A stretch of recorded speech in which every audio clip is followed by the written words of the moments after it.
When the 28XX was announced, I wasn't really excited for it. Small handhelds are a cool novelty, but we already have things like the Mio Mini and the GKD Pixel. Plus, they always have some trade-off. Usually, it's power or battery life for the convenience of fitting in your pocket. So I didn't go into this review with the highest of expectations, but just like with the 556, I think Anbernic might have a winner here.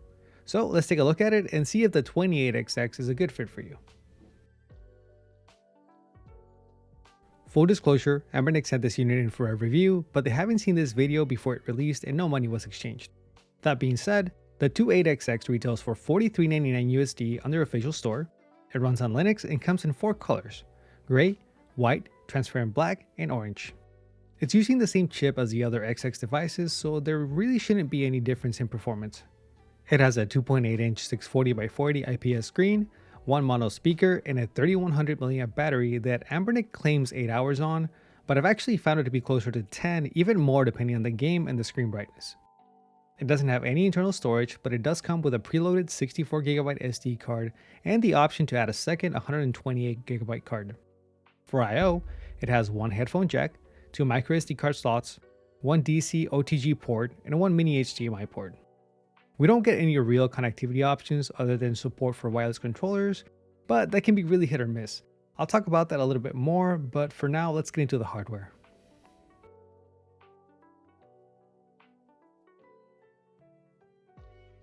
I really like the plastic Anbernic's using on this gray model. It feels solid and has just enough texture to not feel slippery. The face buttons and D-pad are small, but I haven't had any issues getting the right inputs. They're just a smaller version of the glossy buttons we've been seeing in the other Anbernic devices. They have a good amount of resistance and travel without any clicking sounds, which I'm a big fan of. The D-pad is pretty solid with no accidental diagonals to speak of. It's small, but it's easy to use and it doesn't dig into your thumb. I had no issues using it for fighting games or even playing more precision games like Celeste on Pico 8.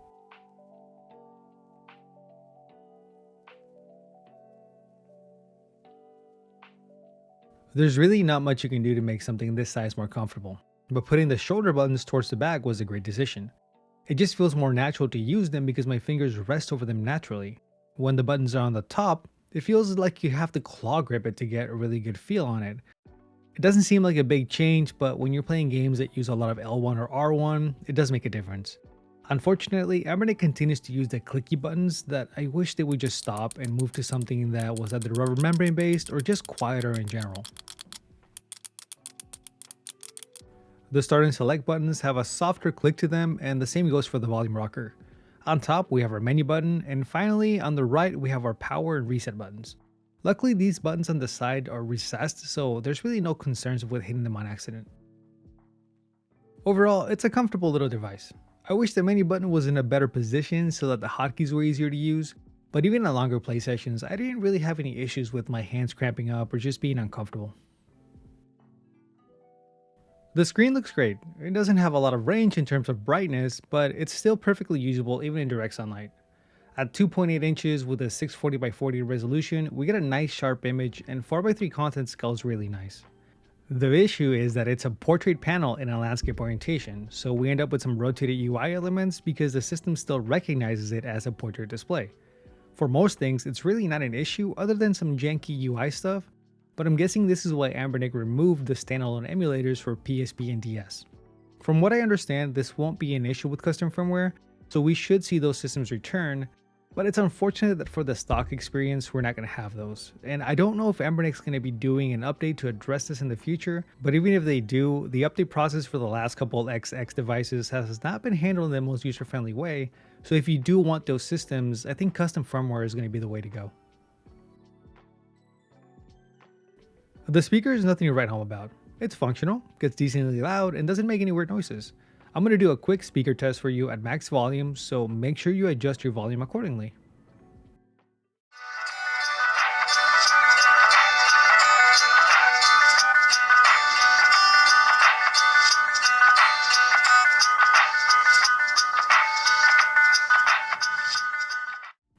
So yeah, no real complaints, especially for something this size, and I'm guessing for the people that do care about the audio side of things, they're most likely going to be using headphones, so even though it's just a mono speaker, I don't think this is really going to be a problem for anybody.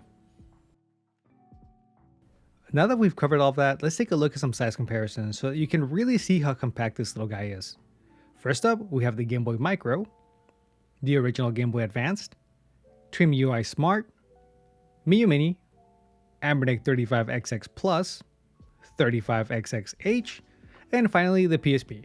As you can see, this thing is pretty small, and it's amazing to see how much it can do, especially because no matter how hard I pushed it, it never really felt hot, and the battery just kept going.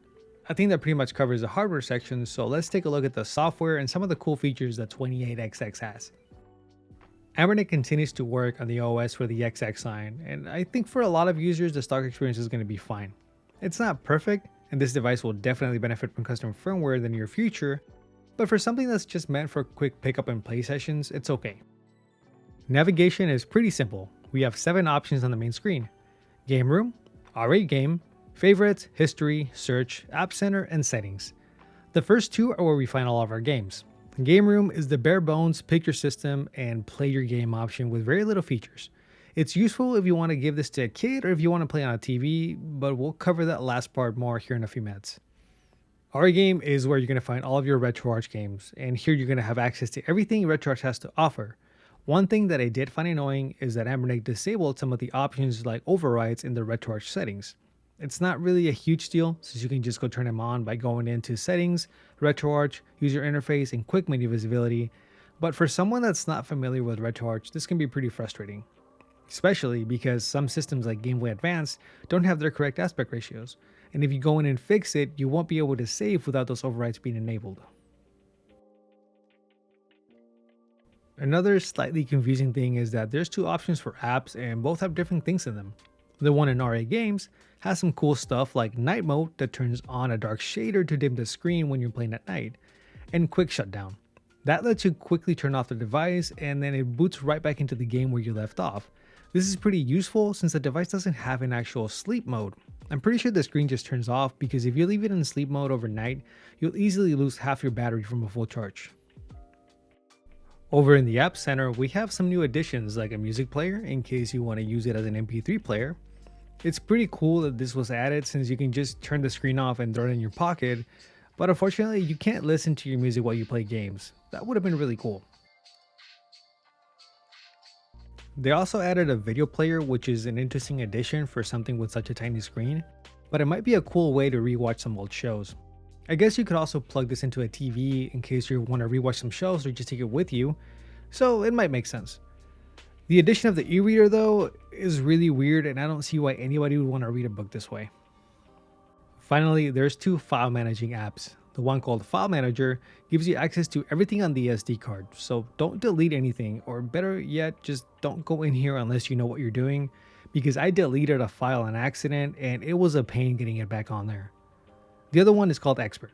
This one gives you access to your media files, but it doesn't really seem to do anything, so I guess it's just cool that it's there. These new features are nice, but I'm not sure how many users are going to want to do things like watch movies or listen to music on a handheld instead of just using their phone.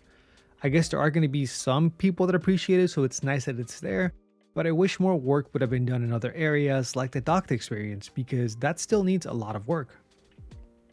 The inclusion of a mini HDMI port is exciting for a device like this. It gives you the flexibility of having a tiny handheld that you can just carry around in your pocket, but still be able to play your games on a big TV. This is awesome on paper, but it needs a lot of work. I couldn't get my Xbox or 8-bit dual controllers to work, but this random wired controller I had laying around did.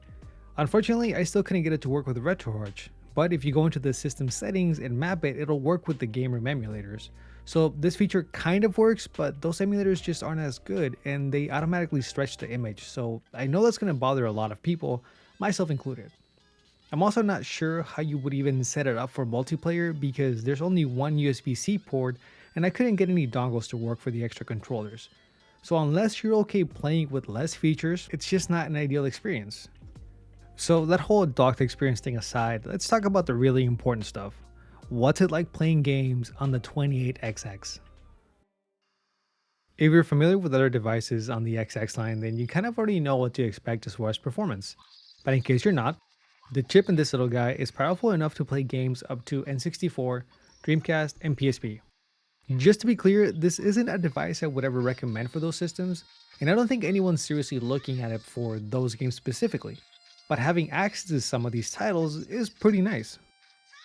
There's a decent amount of N64 games that work with the D-pad as an analog stick, and pressing R2 makes the face buttons act like the C buttons, so you'll have enough inputs for a good amount of games. You will have to deal with some graphical issues, but switching the GFX plugin to GLN or Glide 64 can help if it really bothers you. All in all, there's enough here to make games like Ocarina of Time, Mario Kart, and Banjo very playable. Dreamcast is very similar to the N64 in that you can get a good amount of games to play. You still have to deal with some controller issues, but a lot of Dreamcast games play perfectly fine with the D-pad. Some games, like Tony Hawk, need to run at a lower resolution and you will have to deal with frame skip, but on a screen this size, it's really not a big deal. The two systems that unfortunately took a hit were PSP and DS. PSP was already not a good fit for this screen, but not having PPSSPP makes it even harder to get into. If you're okay with frame skip and some hacks, you can get some games to work on RetroArch, but it's just not a good experience. DS is in an even worse state because the performance on RetroArch is terrible. This one would have been really nice to have because a lot of DS games play just fine with a single screen, and having some of those awesome RPGs in something this size would have been a great fit. There's a custom firmware called Knulli being worked on that has those emulators and performance is much better. But that's still in development and not ready to be an everyday OS, so for now, we won't get into it. Once it's ready, I'll make sure to revisit it. Having those higher end systems is great and all, but where this device really shines is in the old 8, 16, and 32-bit systems. Those play great with just a D-pad, and those libraries are massive with a lot of incredible games. Other handhelds like the Miyu Mini can already play most of these games, but thanks to the extra power in this chip, we have more overhead for fast forward and shaders to get more of that original feeling. Booting up a Game Boy or Super Nintendo game with a shader on something like this sparks a little bit of that nostalgic magic, and having a device that can fit in your pocket that's relatively comfortable to use and can realistically handle almost every game from Atari to PlayStation 1 with solid battery life is pretty awesome. Even vertical arcade games work surprisingly well once you remap some of the buttons. My advice for a handheld like this is to not load it up with every game you own, but to build up a curated selection of games you really enjoy for pickup and play sessions, or some of those older RPGs that you keep meaning to play but just don't have the time for.